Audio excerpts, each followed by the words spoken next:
The first time people in the neighborhood saw Amaka carrying a baby on her back, their mouths fell open.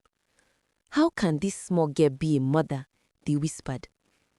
Amaka was only 19, full of Gen Z energy, always on her phone, always chasing TikTok trends, always arguing about freedom and vibes. She was the type of girl who painted her nails blue on Monday, dyed her hair pink on Wednesday, and posted dance videos in the market square on Saturday. Nobody ever thought she would end up with the baby so soon.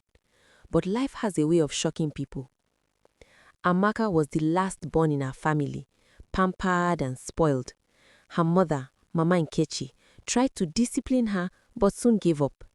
"This girl is stubborn like fire," she often complained. Amaka loved freedom more than anything. She didn't believe in rules. She believed in vibes, enjoyment, and living for the moment. Her friends adored her boldness. "Amaka no dey fear anybody," they would say. And it was true. She spoke her mind even to elders, dressed the way she wanted, and never cared about gossip. But with that freedom came recklessness. She skipped school often, spending hours at internet cafes or hanging out with boys who showered her with compliments. Her phone was always buzzing with chats, selfies, and likes. Then one day, her freedom collided with reality. Amaka met Chike, a smooth-talking young man with dreadlocks and fast money. He wasn't serious about anything, but he knew how to charm a girl. For Amaka, he was excitement, adventure, and rebellion all in one. They became inseparable. He bought her shawarma, took her on bike rides, and appeared in her TikTok videos. She called him my ride or die. He called her Gen Z baby. But when Amaka discovered she was pregnant, Chike's smile disappeared.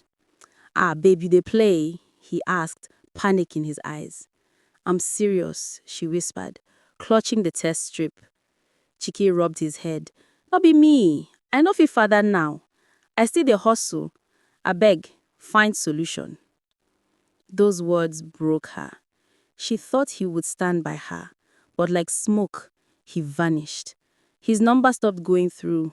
His face disappeared from her life. And Amaka, the fearless Gen Z girl, became Amaka, the frightened young mother. Her parents were furious. "You have brought shame to this house," her mother cried. Her father said nothing, just stared at her with disappointment that cut deeper than words. Some relatives suggested sending her away to hide her shame. Others mocked her for being careless. Friends who once danced with her slowly disappeared. Only her phone remained loyal, buzzing with strangers online who didn't know her truth. When her belly grew, people in the neighborhood gossiped loudly. "This is what happens when children no longer listen. All these TikTok girls will end up the same way." Amaka wanted to scream at them. She wanted to shout, "I am still me. I am still young." But the weight of the baby inside her silenced her. When the baby finally came, it was a stormy night. The rain poured hard, lightning flashed, and Amaka screamed in pain. Hours later, she held a tiny boy in her arms. His cries pierced her ears, but his warmth melted her anger. She named him Ebube, meaning glory. In that moment, she realized her life had changed forever. No more late-night parties, no more careless freedom. She was a mother now, whether she liked it or not. But being a Gen Z mother was not easy. She still loved her phone. Even while breastfeeding, she scrolled TikTok.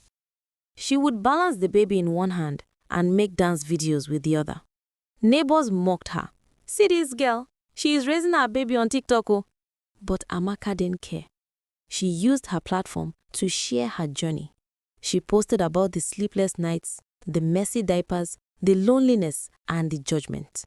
To her surprise, thousands of young girls followed her, calling her inspiration.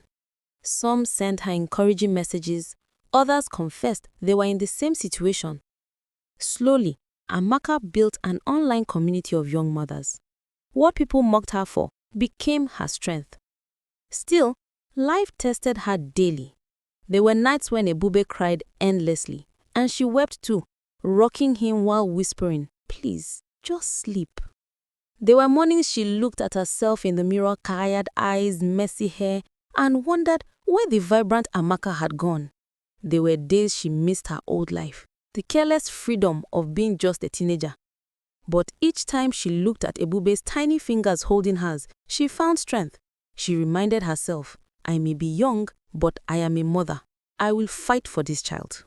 See her, one said, small girl wey no fit control herself. The other replied, that child go suffer. Amaka felt hot tears sting her eyes. But before she could walk away, an elderly woman selling tomatoes spoke up. Leave that girl alone, the old woman said firmly. You people only know how to gossip. She's taking care of her child. That is what matters. Do you know how many older women abandon their children? At least she's trying. Those words sank deep into Amaka's heart. For the first time, someone defended her. She went home and cried, but they were tears of relief. Years passed, and Amaka grew into her role. She learned patience. She learned sacrifice. She learned that motherhood was not about age, but about love. Ebube grew too, healthy, bright, and full of life. He became her reason to wake up, her reason to fight, her reason to live better. The neighborhood that once mocked her slowly respected her. Some even came for advice. Parents who once used her as a bad example began to say, "Look at Amaka, she is raising her child well." Oh. Amaka never stopped being a Gen Z. She still made videos, still painted her nails, still argued loudly about freedom. But now, she carried her son in those videos. Now she used her voice to inspire, not just to rebel. And whenever people asked her what it was like to be a Gen Z mother, she would smile and say, "It is hard, but it is beautiful. I made mistakes, but my child gave me purpose. I may have been young, but motherhood taught me strength I never knew I had." The story of Amaka spread as a lesson that sometimes life doesn't go as planned, that mistakes don't mean the end, that even a young, reckless Gen Z girl can grow into a loving mother if she chooses love over shame. Because being a mother is not about age, it is about heart. Thanks for watching. Please like, comment, and subscribe.